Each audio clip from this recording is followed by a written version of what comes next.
Bonjour, bienvenue dans la série sur l'électrodynamique classique. Nous continuons sur le principe de linéarité, de superposition linéaire.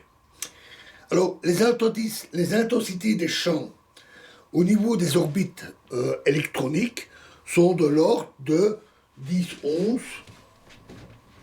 exposant 11 à 10 exposant 17 volts par mètre. Et elles sont de l'ordre de 10 exposant 21 volts par mètre à la frontière d'un noyau lourd. Les différences des niveaux d'énergie dans les atomes légers, tels l'hélium, sont calculées par superposition linéaire des interactions électromagnétiques et sont expérimentalement confirmées avec des précisions voisines de 10 exposant moins 6, ce qui est très très bon. Et les énergies coulombiennes des noyaux lourds sont compatibles avec la superposition linéaire des effets électromagnétiques. Alors, rien n'interdit, bien sûr, l'apparition d'effets non linéaires aux intensités de champ supérieures à 10 exposant 21 volts par mètre. S'ils existent, de tels effets pourraient se manifester dans les noyaux super lourds, avec un Z supérieur à 106.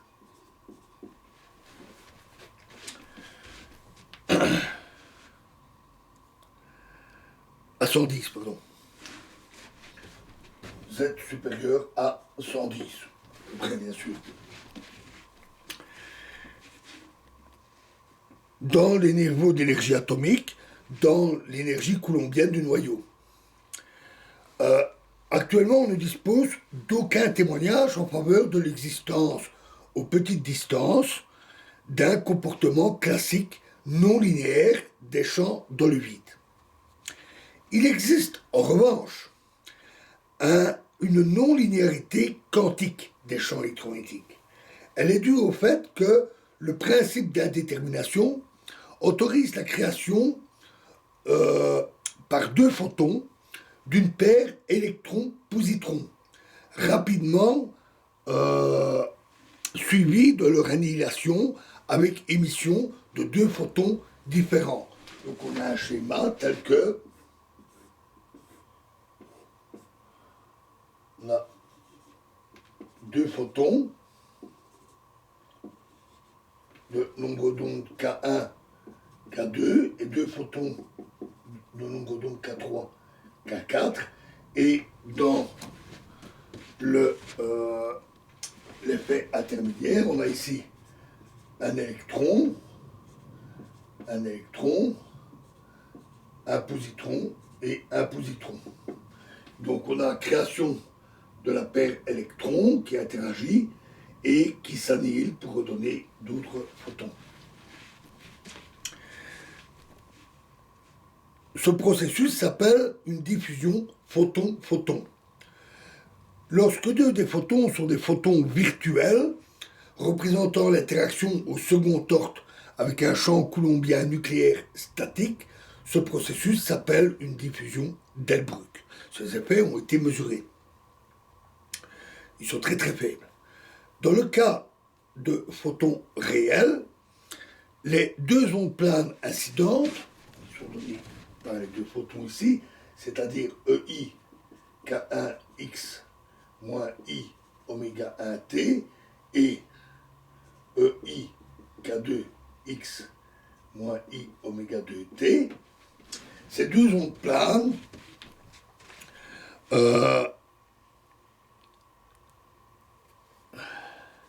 ne s'additionnent plus de manière cohérente, ainsi qu'on l'attendrait d'une superposition linéaire.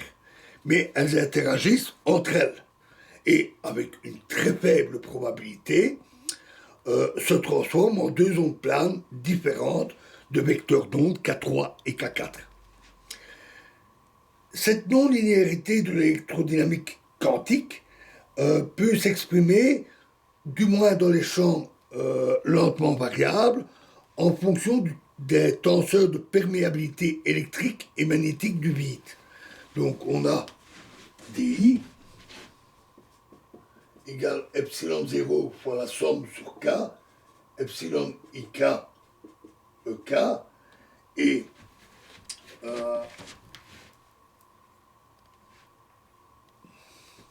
BI égale mu 0 fois somme sur K des mu IK HK, où les epsilon IK et mu IK sont les tenseurs de perméabilité électrique et magnétique.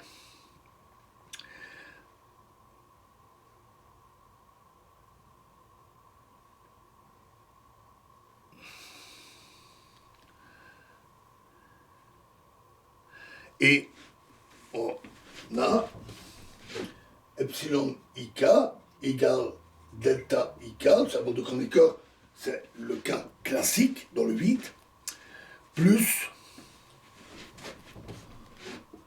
E exposant 4G H bar, divisé par 45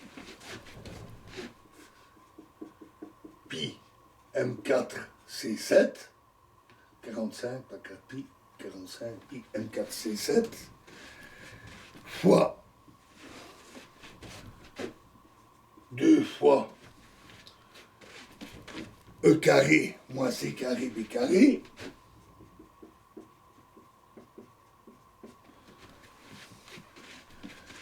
plus 7C carré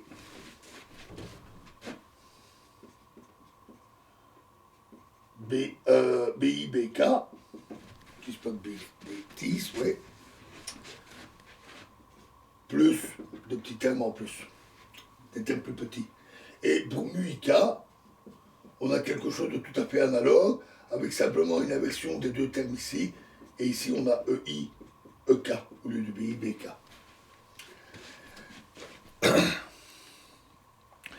EG et M sont respectivement la charge, ici en unité de Gauss, et la masse et M la masse de l'électron. Alors ces résultats ont été obtenus par Euler et Coquel en 1935. Observons qu'à la limite classique, quand H bar tend vers 0, tout ceci disparaît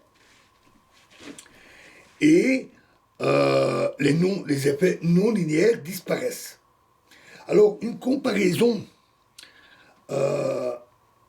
avec l'expression classique de Born-Infeld que nous avons vue montre qu'en dans le cas d'une faible non-linéarité, l'intensité du champ quantique, BQ, égale racine de 45 pi sur 2,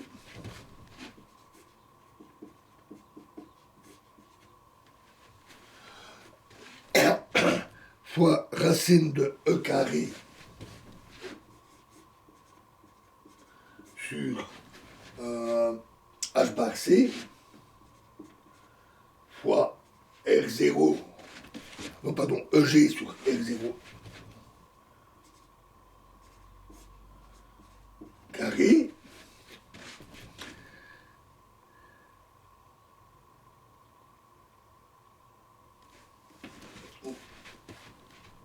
on va noter RG, et ceci est environ égal à 0,51 fois EG sur R0 sur RG carré.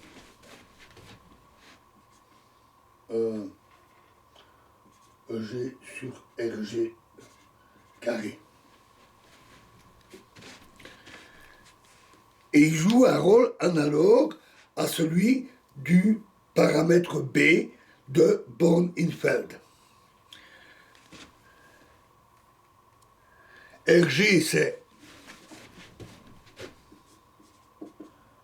E carré G sur MC carré est appelé le il vaut environ 2,8 fois 10 moins 13 mètres.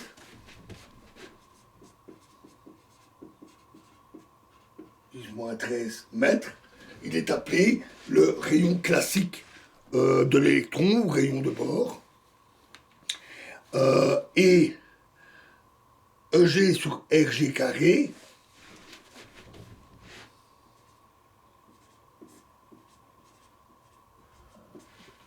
est environ égal à 1,8 fois 10 mètres volts par mètre.